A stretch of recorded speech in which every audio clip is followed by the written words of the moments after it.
Ito ang dinatna ng Kamsur Provincial Project Monitoring Team o PPMT sa nasira at gumuhong bahagi ng road slow protection structure ng Pili-Tigaon-Albay Boundary Road sa Barangay Sibagwan, Sangay, Camarines Sur. Ininspeksyon ng PPMT ang kalsada na napaulat na nasira nitong June 8. Sa inisyal na assessment ng PPMT, matatagalan pa bago maayos ang naturang istruktura na makailang ulit na umanong inayos ngunit paulit-ulit ring nasisira. Nadiskubre rin ng PPMT na mahina ang pundasyon ng naturang istruktura at hindi dumadaan sa box culvert ang tubig na nagresulta sa waterlogging kaya nasira ang kalsada. Sa ngayon, apektado ang pagdaan ng mga sasakyan at residente sa lugar na nagkokonekta sa mga lalawigan ng Camarines Sur at Albay. Ininspeksyon rin ng PPMT ang nasirang flood mitigation structure sa San Isidro na nasira nitong Pebrero. Dismayado ang PPMT at mga residente dahil matapos ang ilang buwan ay tengga umano ang pagsasaayos ng istruktura. Kaugnay nito, nanawagan si Governor Elry Villafuerte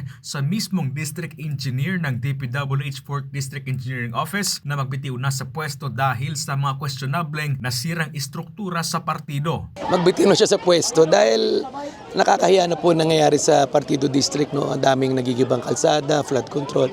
May 20 years siya dito sa district, hindi pwedeng sabihin niya, hindi niya alam. Tinanong ko siya noon, bakit walang mga sheet pile, sabi niya yung rawang plano nila, na mali po yan. Maawa naman po siya sa mga taga-partido. Isa-isang nagigiba, halatang substandard, kulang sa bakal, ampaw. Samantala, nababahala rin ang gobernador sa kaligtasan ng mga residente sa lugar, lalo tag-ulan na. Wala pang pahayag ang DPWH 4th District Engineering Office hinggil sa mga nasirang istruktura sa partido. Chris Novello, CSN.